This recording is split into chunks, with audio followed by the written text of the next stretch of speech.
Sa akin ay, ang binigay kong topic ay yung journey to faith, trials, and forgiveness. Yung mga salitang gas-gas na ano mo, faith. Kahit saan po kayo pumunta, kahit anong talk ang inyong atenan, hindi mawawala yung faith. Pero hanggang ngayon, kamusta na yung faith natin?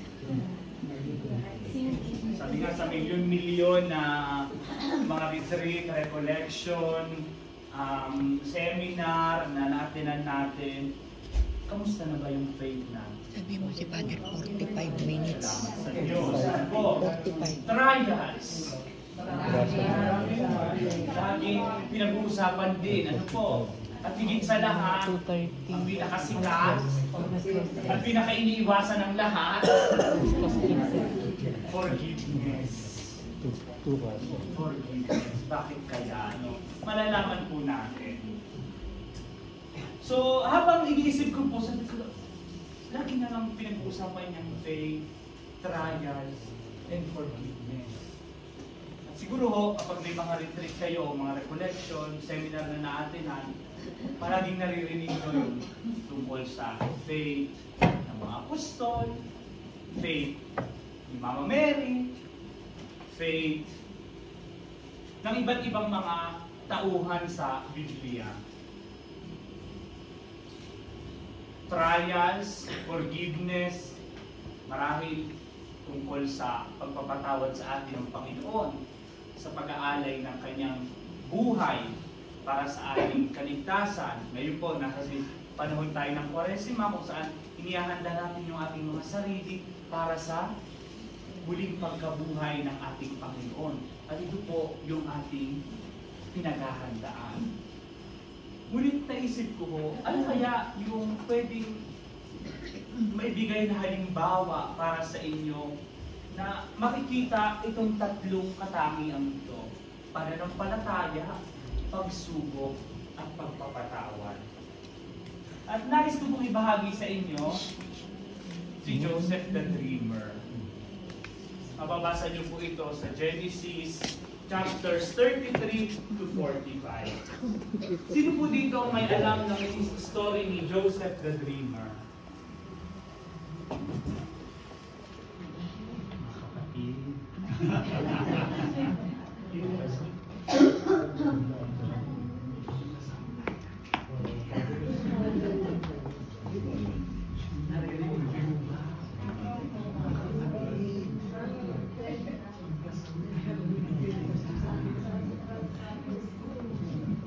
Kaya kung tayo may nakakasalubong dyan sa kalsada na magagaling sa Biblia, wala ko tayong may sagot. Tama po, hindi? Ulitin ko ang tanong. Sino ang nakakakilala kay Joseph the Dreamer? Dumami na. Tatanda ko, tatanungin ko kay mamaya, ha? Bakit ko naisip na maging halimbawa si Joseph the Dreamer ng faith, trials, and forgiveness?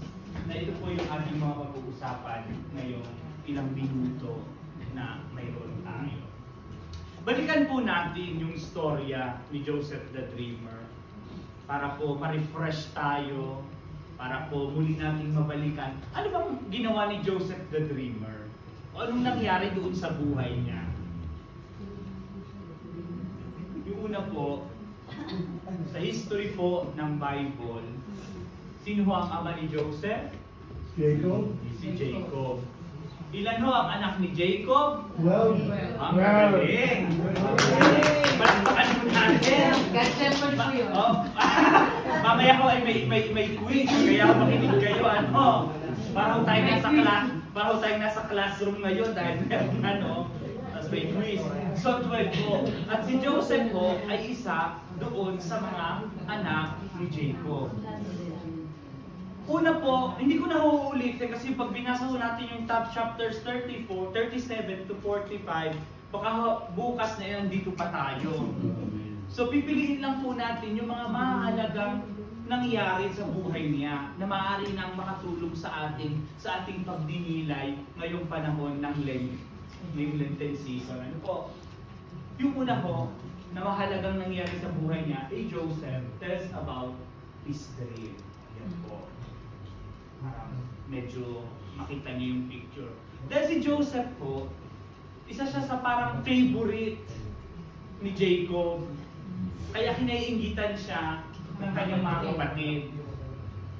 Diba ho, sa ating mga Pilipino, ano ho, malimit din sabihin natin, ay, favorite siya ng kanyang ina.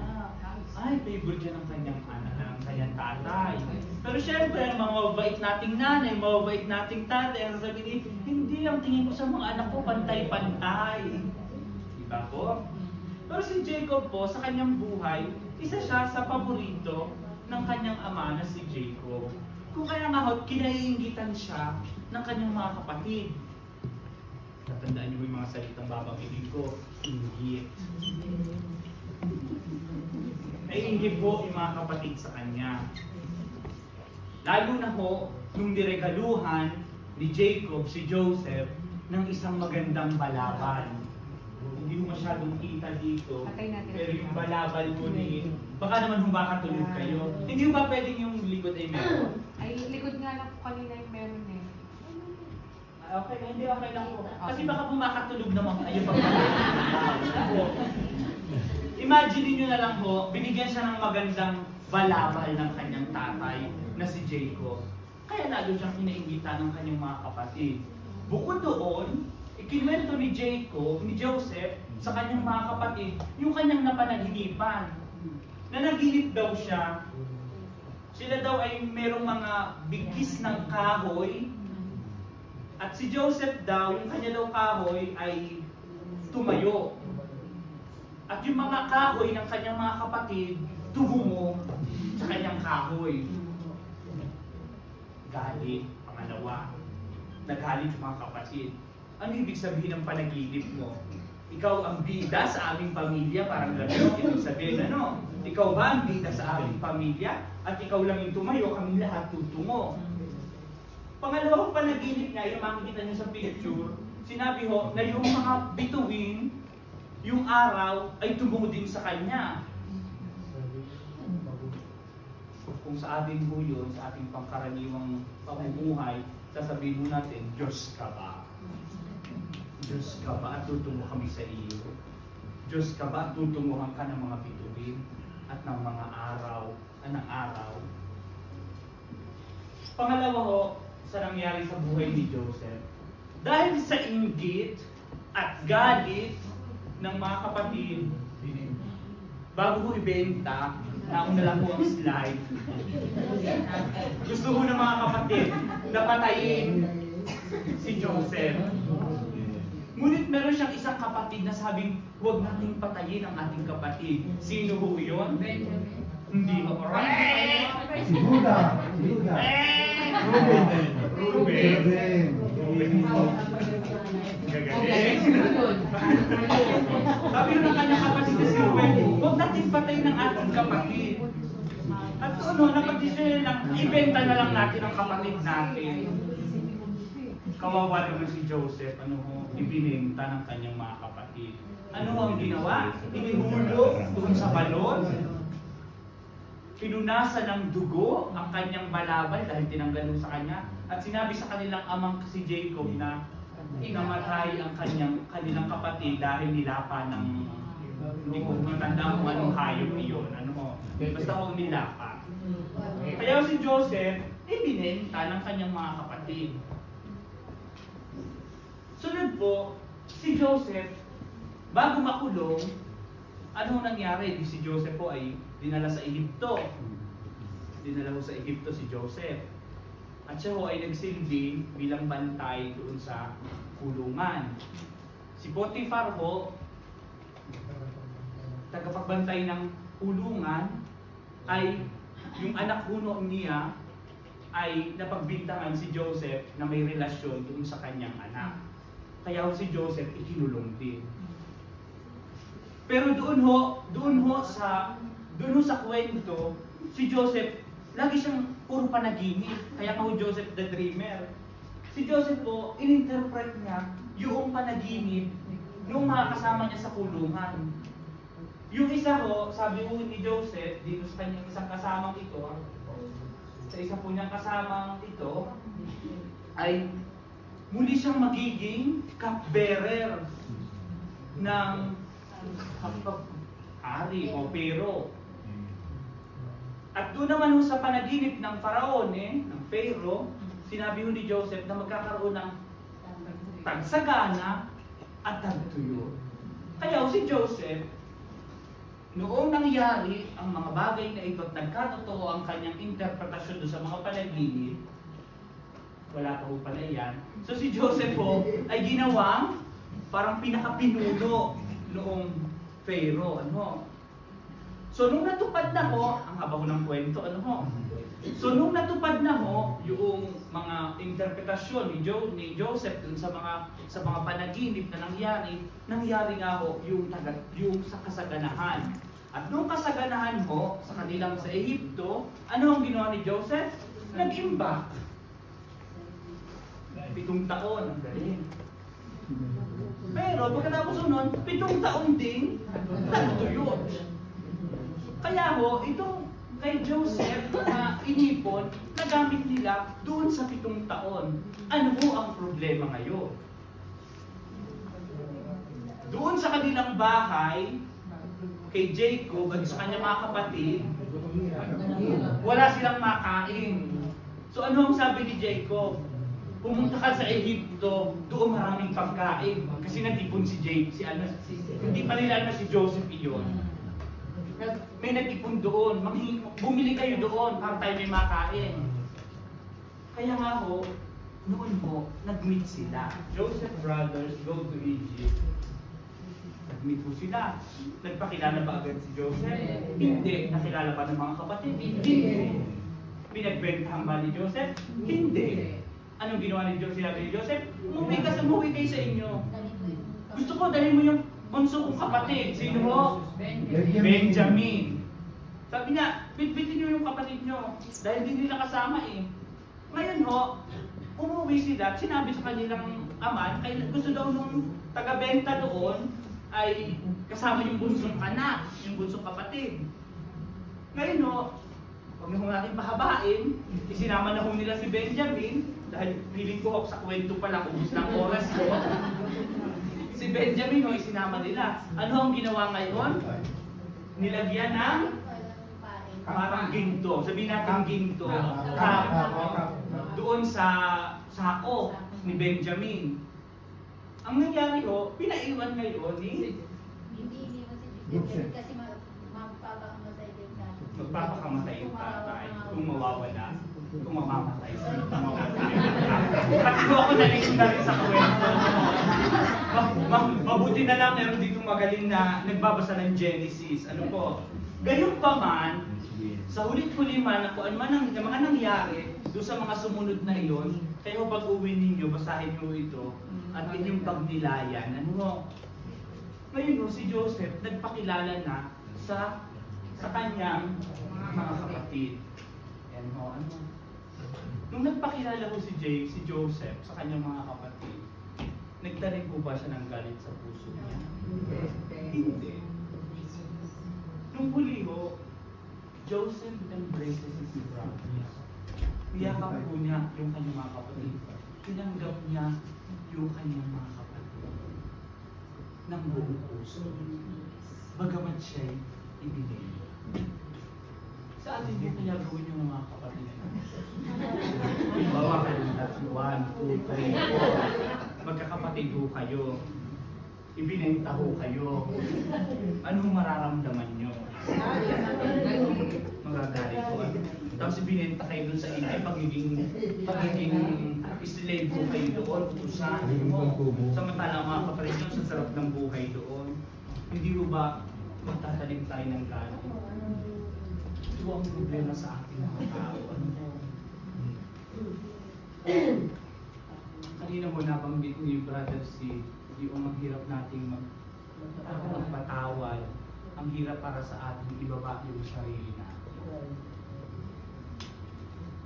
Ito yung mga sakit na meron tayo sa mga panahon ito. Katulad ng sinabi ko kanina, Bagamat paulit-ulit natin pinag-uusapan yung pananampalataya, yung pag-ibig, yung pagpapatawad, may pagpapatawad ba sa sarili natin? Meron po. Pero madali ba tayo magpatawad? Hindi. Dahil mahirap para sa atin. Kaya nga mo, ano yung mga itinuturo sa atin ngayon dun sa kwento ni Joseph the Dreamer? Joseph remained steadfast in his faith in God's guidance and providence. Bagamat sa lahat ng kanyang pinagdaanan, sa lahat ng kanyang paghihirap, si Joseph nanatili yung kanyang pagtitiwala, yung kanyang pananampalataya sa Diyos. Hindi nawala kay Joseph yung pananampalataya niya, bagamat siya'y dumaraan sa matinding pagsubok ng buhay. Tanong, tayo mo, hanggang kailan natin kaya magtiwala, sumampalataya, at manalig sa Diyos? Kapag masaya ang buhay natin, Habang buhay. Habang may buhay. kapag ang ganda ng takbo ng buhay natin, Lord, thank you, ang ganda ng buhay ko. Eh paano pag, katulad nung sa video kanina, yung bagyo, yung hangin na dumaan sa buhay natin, mananatili pa kaya yung ating pananampalataya sa Diyos? Dahil napakadaling sabihin para sa atin na, Lord, naniniwala ako, Lord, nananalig ako, dahil maganda ang takbo ng buhay natin, dahil maayos ang takbo ng buhay natin. Pero kung may dumating na pagsubok sa atin, gaano patatag yung pananampalataya natin? Si ate po kanina kwento ng kanyang buhay. Namatayan ng anak, 7 taong gulang. Hindi ba kayo mapapatanong sa Diyos? Ano pa kabata? Lord, araw-araw man ako nagsisimba. Lord, araw-araw man ako nag-rosaryo. Lord, araw-araw naman akong nagdunubina sa lahat ng santo. Pero bakit?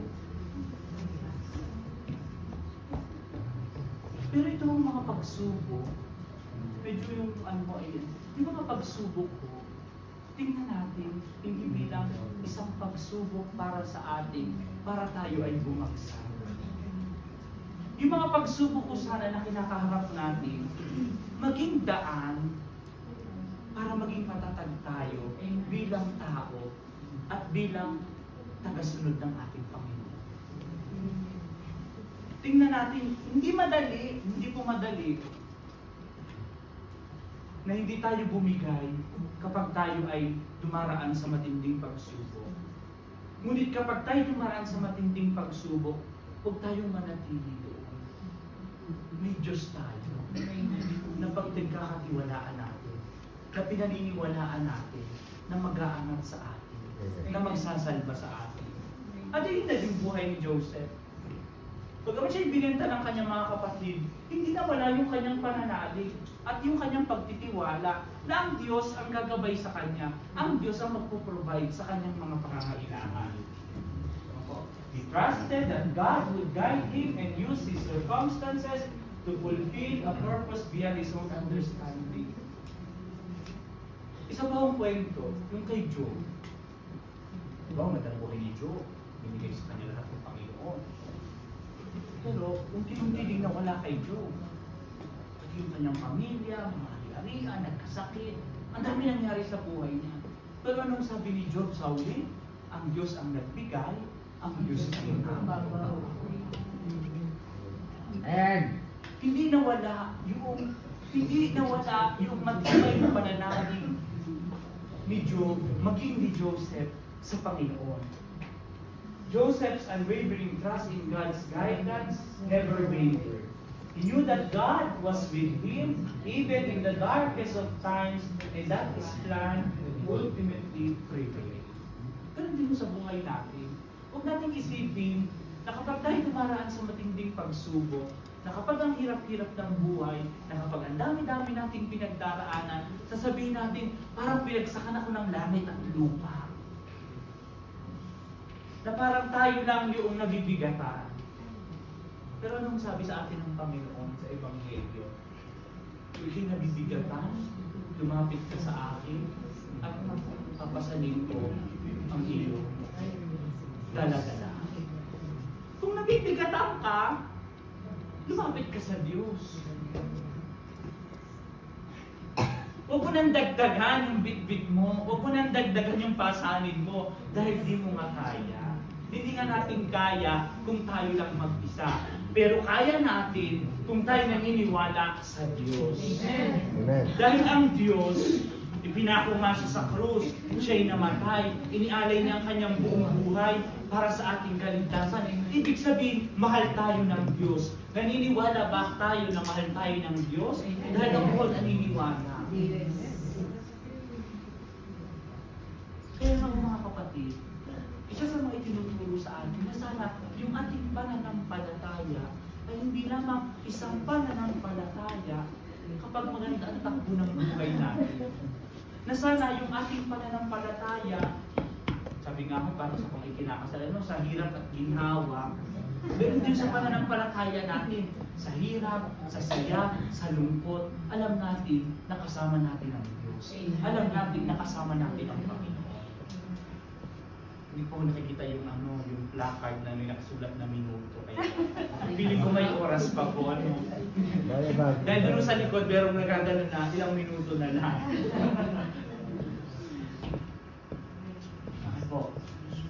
And his journey from the favorite son to slavery and imprisonment showcases his incredible resilience and the importance of staying strong in the face of adversity or trials and not allowing setbacks to define us. Joseph's ability to bounce back from his various trials is a valuable lesson for all of us, reminding us that no matter how challenging the circumstances may be, we have the strength within us to overcome and thrive. At sino ho yung strength within us? Sino? Dahil kung yung strength ho natin within us natin ay yung sarili lang natin, lahat pagkaya na. Aminin naman natin hindi natin kaya lahat. Kaya nga may kinakapitan tayo. Kaya nga kailangan din natin yung mga kasama natin. Dahil sila instrumento sila ng Diyos para tayo ay maging matanda. Kahit na excuse me wala akong masasabi. Example lang po ito Sabi nga, walang personalan. Kung yung kasama nyo medyo masama ang ugali, part pa rin yan, instrumento pa rin yan ng Diyos. Duro ako ng duro, baka magalit sa akin. Paano lagi mo ako sinunod? Kung yung kasama nyo sa community masama ang ugali, pero yan po naman ay yan naman po ay sa awa ng Diyos ay yung mga kapatid tayo naman po ay nagbabago, sabi nga Pero yan po, instrumento pa rin ng Diyos. Dahil doon sinusubok tayo kung gaano tayo katatag. Dahil kung tayo lahat sa community, bawat community na meron tayo, kung lahat tayo ay bait, lahat tayo ay pakumbaba, lahat tayo ay maganda ang loob, lahat tayo ay hindi nagagalit, hindi na natin kailangan ng mga talk, ng mga seminar. Isusulat na lang natin yung pangalan doon sa Vatican. At magpapagawa na tayo ng mga rekulto para doon sa labas ng mga santo. Dahil yung paglalakbay na natin dito, ay sabi nga, yung paglalakbay natin dito, sabi nga sa title po ng talk, Journey to Faith, Trials and Challenges, naglalakbay tayo. At sa ating paglalakbay, sa ating paglakad, doon tayo natututo. Sa ating pananampalataya, maaaring maging matatag tayo, maaaring bumaba ang ating pananampalataya, pero pwede pa rin naman tayong bumalik. Marami tayong mga daang papasukin, may mga pagsubok, Pero tinuturuan pa rin tayo kung paano tayo makakabalik doon. Basta lagi lang po nating tatandaan na we have the strength within us to overcome kung ano man po yung mga pinagdaraanan natin. Dahil meron nga po tayong Jesus, meron nga po tayong Diyos na kasama natin, nakapiling natin, na pinagkakatiwalaan natin, sinasampalatayaan natin. Po. And despite enduring years of betrayal and mistreatment of the hands of his brothers, Joseph ultimately finds in his heart to forgive them. Pasok na po tayo sa forgiveness. Sabi ko nga ako kanina, para ho sa atin, hindi madaling magpatawad. Dahil kung tayo ho, madaling magpatawad, hindi ang ganda ho ng sama natin. Ang ganda sana ng buhay natin. Wala sanang nasisirang pamilya, wala sanang nasisirang grupo, wala sanang nasisirang pagkakaibigan, kung kaya lang natin magpatawad ng one click. Pero ang buhay nga ho, hindi palaging one click. Ang pagpapatawad po, isa siyang proseso. Isang proseso. Kalimitan mo, kalimitang sinasabi natin, madali namang magpatawad. Pero ang hirap makalimot. Sa tingin nyo, totoong pagpapatawad ba yun? Palagi kong sinasabi sa mga nangungumpisal sa akin, hindi naman ako nagpapagit ng pangalan ng pang-ampis sa Vatican. Father, doon mo ay may nagsabi ng kumpisal, ay tanggalin nyo na mo sa pagkapari at pinag-usapan mo ang kumpisal. Palagi yung sinasabi ko sa mga nangungumpisal sa akin, hindi mo talagang madaling magpatawad, pero inaanyayahan tayo ng Panginoon na magpatawad. At bilang mga Kristiyano, bilang mga tagasunod ng ating Panginoon, nawa pagsikapan natin na magpatawad. Hindi mo madaling magpatawad. Bakit po? Bigyan ko kayo ng example. Ngayon yung maulan. Ngayon yung mga halaman masayang-masaya. Dahil lalago sila dahil nabasa. Tagal-tagal na hindi na ulan, umulan naman, sumobra naman. So ngayon, itong mga halaman ngayon, tumubo. Sa tingin nyo, halaman lang ba ang tumubo? Pati yung mga damo, tumubo din. Sa puso natin, ganun din. At pagkata, hindi pa ko pala tapos yung kwento. Hindi tumubo din po yung damo.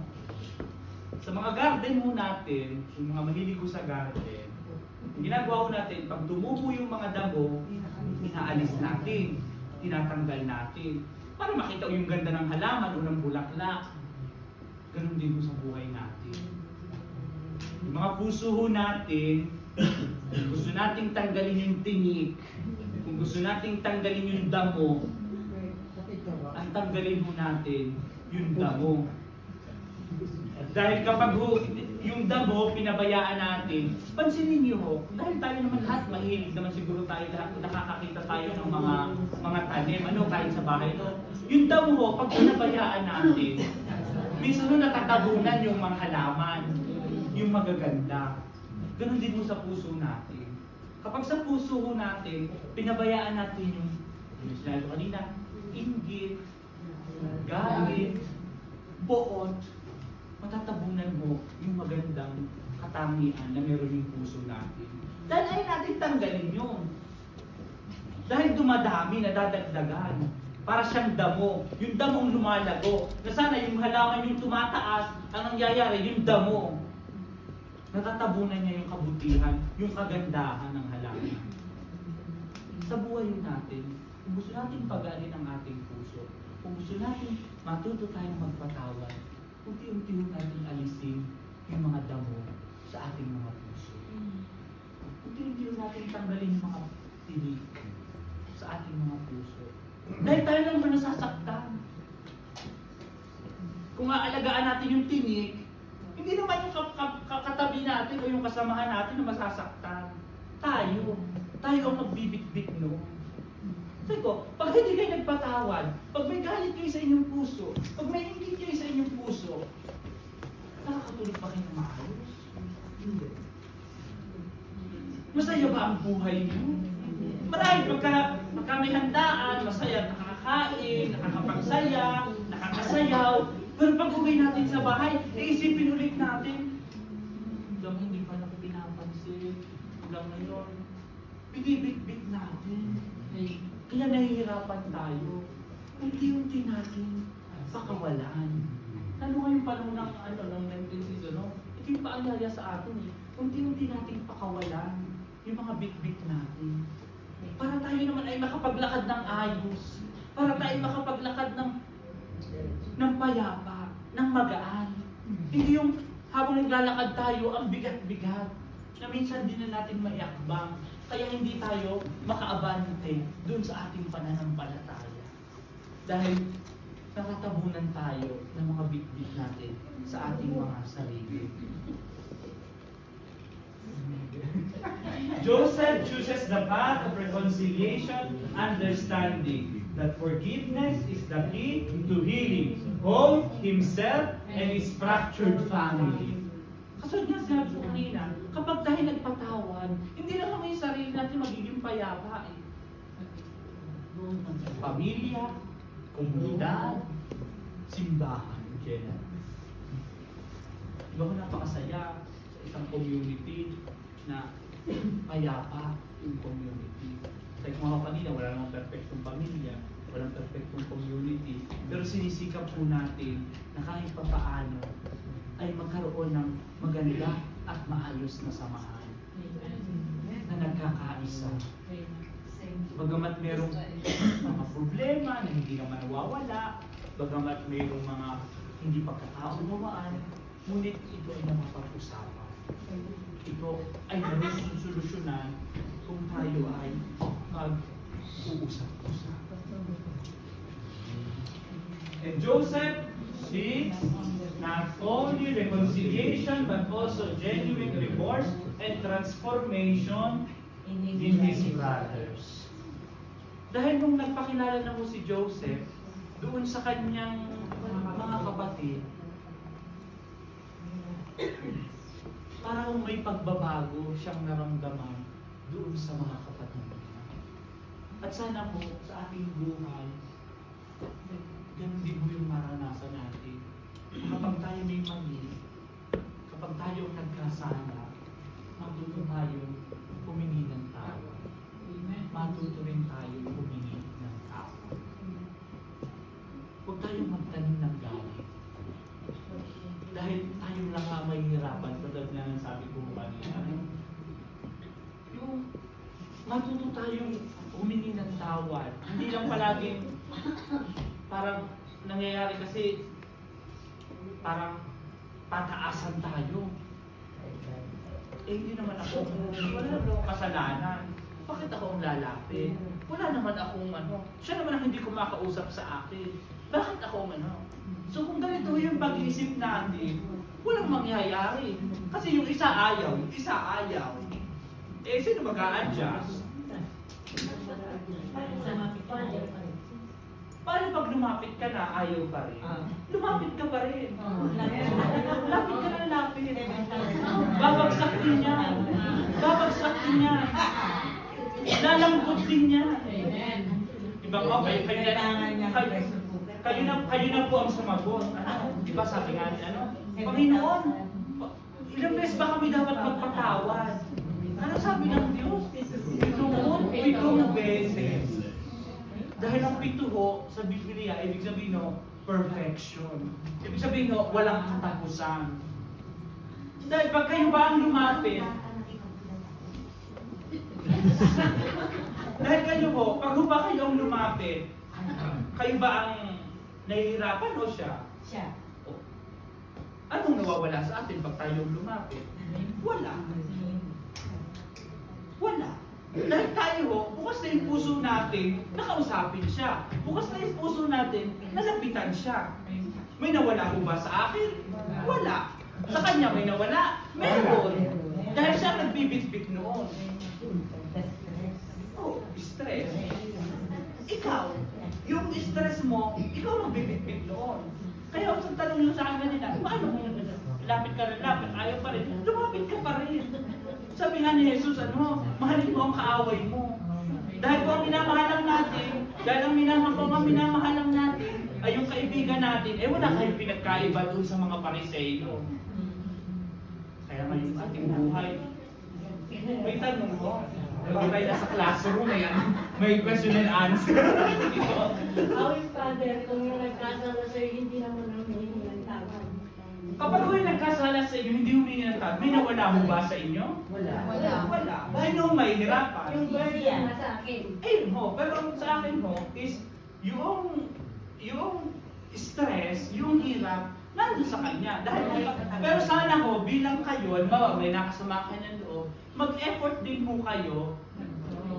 Sabi nga ho, sa Lent, sabi nga ho ni Pope Francis na maraming nagkikritik, sabi niya, hindi ka kumakain ng karne sa Biyernes. Hindi ka nga kumakain ng isang beses dahil dalawang gawin. Hindi ka kumakain dahil gusto mong mag-diet o hindi ka kumakain para masabi mong nag-aayuno ka.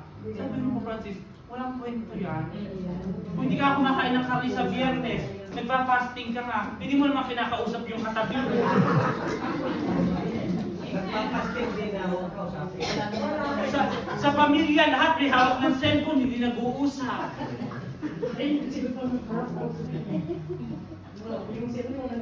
Sabi nga mo, di ba sabi nga mo dun sa ating ebanghelyo, yung readings every Ash Wednesday, kung mananalangin ka, pumunta ka sa kwarto, huwag mo ipakita na nanalangin ka.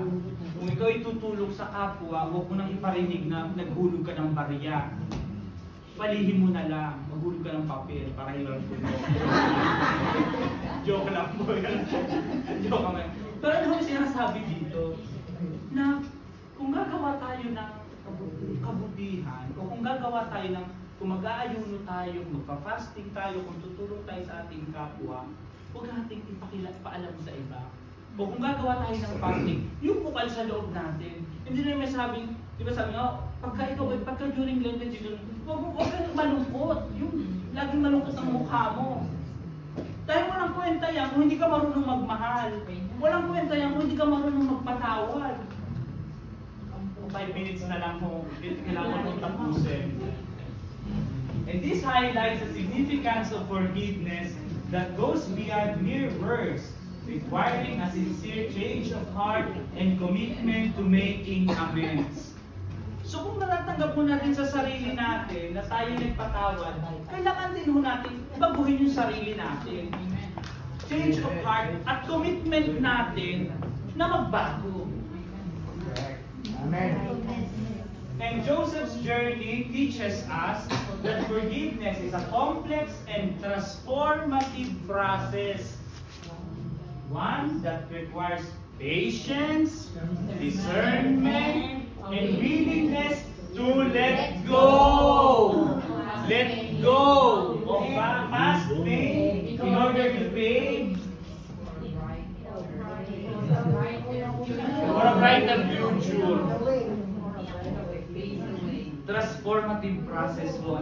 Halina lagi po sinasabi na yun yung ating journey, yun yung ating paglalakbay sa pananampalataya, pagsubok, at pagpapatawad. Hindi ho yan isang araw, santo ka na. Pagising mo sa umaga bukas, nakapakinig ako ng reflection doon sa Paboni, bukas santo ka na. Hindi ho. Sabi nga araw-araw, yung ating araw-araw na paglalakbay is a process.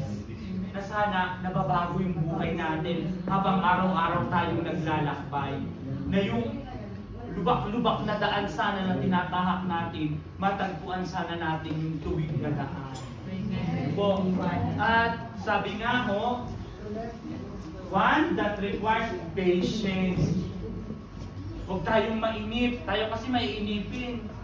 Pumunta sanay tayo ngayon sa mga instant. Gusto natin lahat one week. Discernment and willingness to let go of the past. Ay, dahil lagi kasi tayo bumabalik sa nakaraan. Dati, gano'n naman siya nasa sa kanya na yon.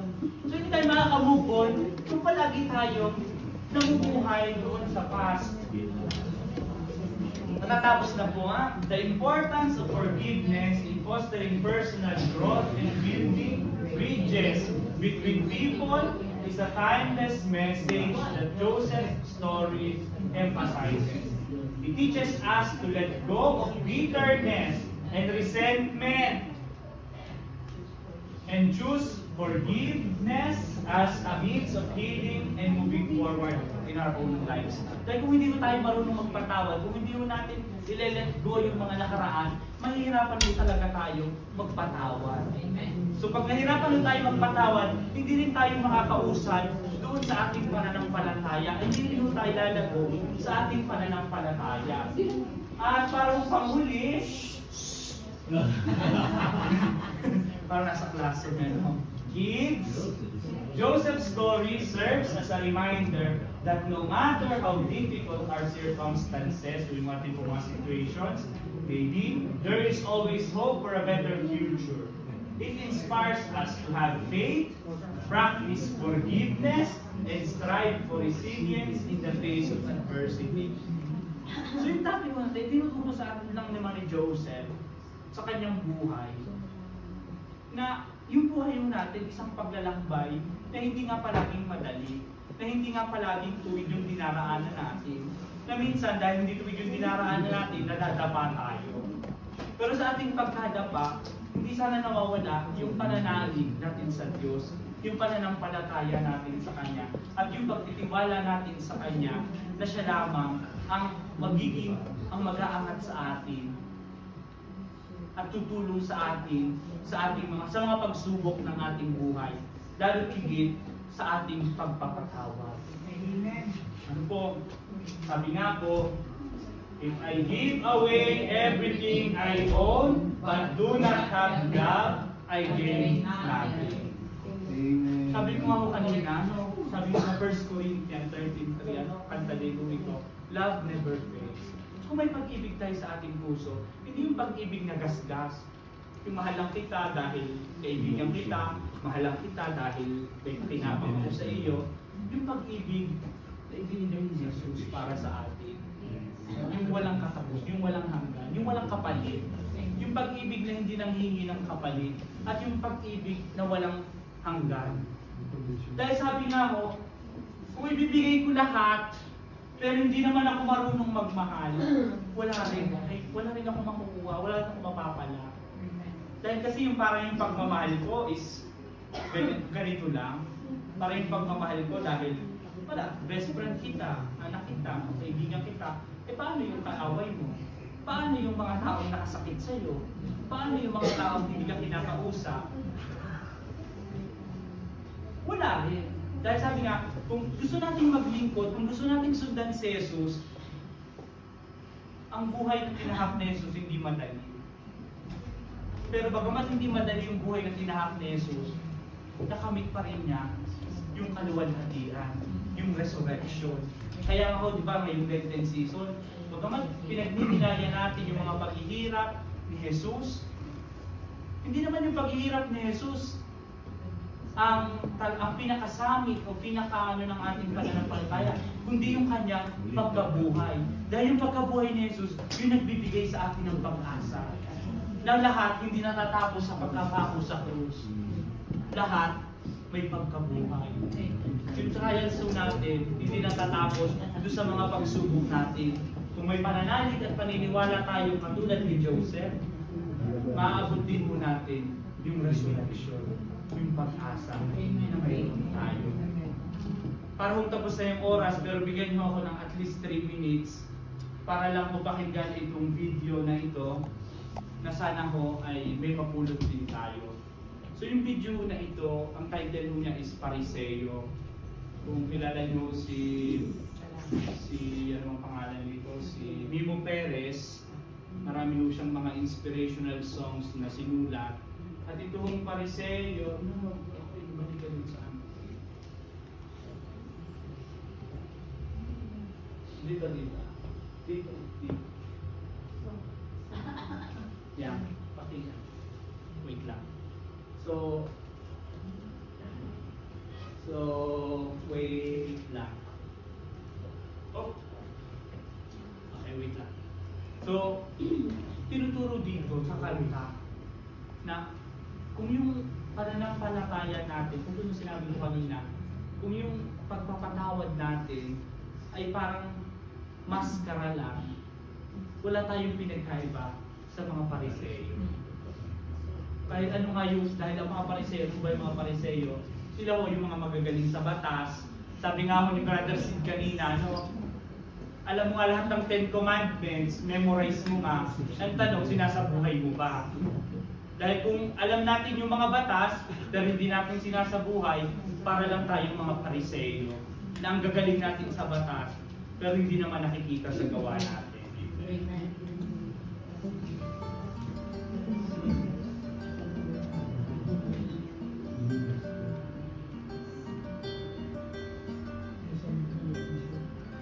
Namamangha na iiyak ang mga nakikinig, kinikilig sa lamig ng iyong tinig. Isip nila'y binubusog, tenga nila'y binubugbog, ngunit puso nila'y wala pa rin pag-ibig. Kapag inakay ng bulag, ang kapwa niya bulag, madadapa o di kaya ay sa kanal malalaglag. Kung sa puso mo ika'y walang pag-ibig na taglay, kapayapaan di mo maibibigay.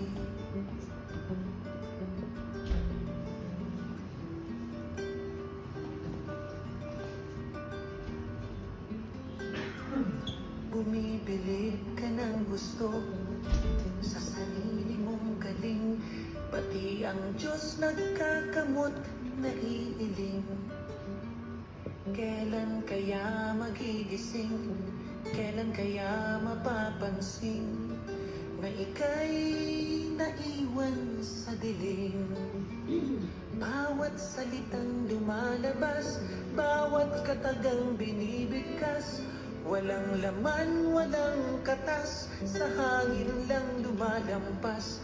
Pakakak ang katulad mo, pakakak na nag-iingay, ngunit ang ingay mo'y wala namang saysay.